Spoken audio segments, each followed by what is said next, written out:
ମୋ ପୁଅ ଯେତେବେଳେ ଟୋକା ଥିଲା ବାଟରେ ଚାଲି ଯାଉଥିବା ବେଳେ ବେଳେ ଲୋକ ଅନେଇକି ଟେରା ହେଇଯାଉଥିଲେ।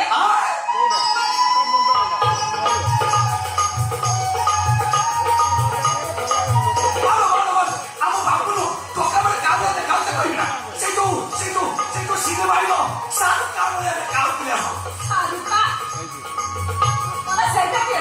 ତୁ ତ ଖାଲି ପାଠନା ଚ୍ୟାନେଲ ଦେଖିବୁ, ହରେ କୃଷ୍ଣ ଜପିବୁ, ତୁ କେମିତି ଜାଣିବୁ ଶାହରୁଖ ଖାନ କିଏ?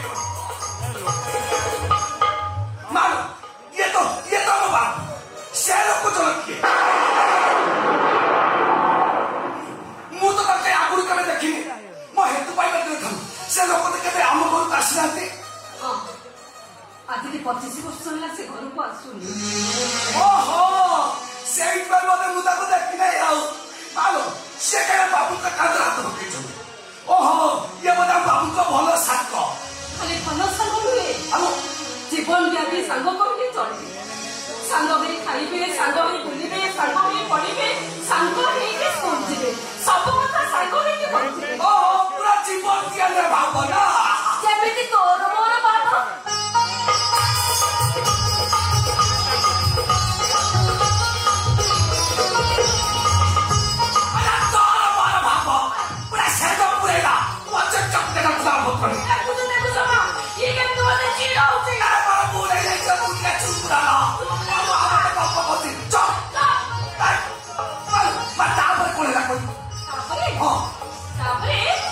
ଜଣକୁ ଯଦି କିଏ କଣ କହିଲା ଆଉ ଜଣେ ଥରେ ସାମ୍ନାକୁ ଡେଇଁ ପଡୁଥିଲା।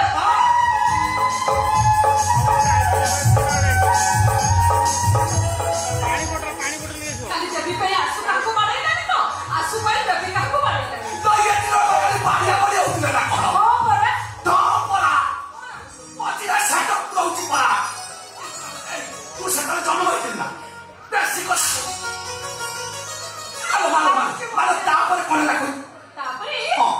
ଏ ଦି ଜଣ ଯେତେବେଳେ ଆମ ଗାଁ ମେଲଣରେ ମାଇକି ଧରି ଗୀତ ଗାଉଥିଲେ, ତାଙ୍କ ଗୀତ ଶୁଣି ପରେ ସମସ୍ତେ ମୁଗ୍ଧ ହେଇଯାଉଥିଲେ।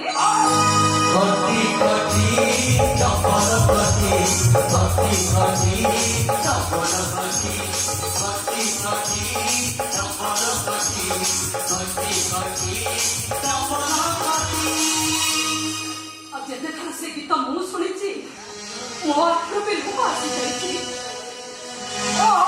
ବୁଝିଲି ସେଇ ଗୀତ ନା ଯୋଉ ଗୀତ ପିଲାବେଳେ ପିଲୁ ବାବୁ ମତେ ଶୁଣଉଥିଲ।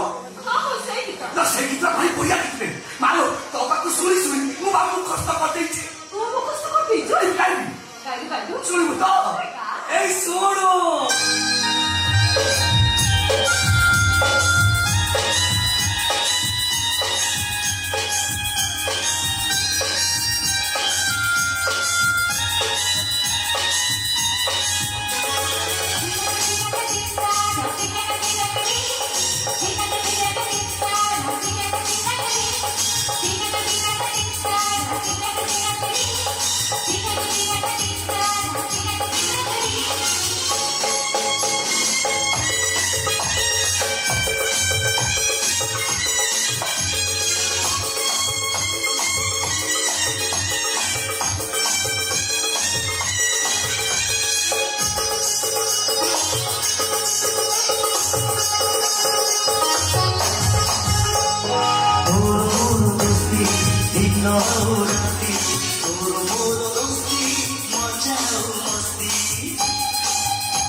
ସେ କେସ୍ ବାବୁ ବାବୁ କଣ ହଉଛୁ ଭାଇ ବର୍ତ୍ତମାନ ସେ କେସ୍ ଗାଉଥିଲା ଗୀତ ମୁଁ ଗାଉଥିଲି ତୁ ମୋର ଖେଳିବ ହଁ କୋଉ ଶିଖିଲା ଗୀତ କୋଉ ଶିଖିଲା ଗୀତ ବାବୁ କାନ୍ଧକୁ ଖାଲି ସେ ଗୀତ ଶିଖିଛି ସେ ଗୀତ ବା ମୁଁ ଶିଖିଛି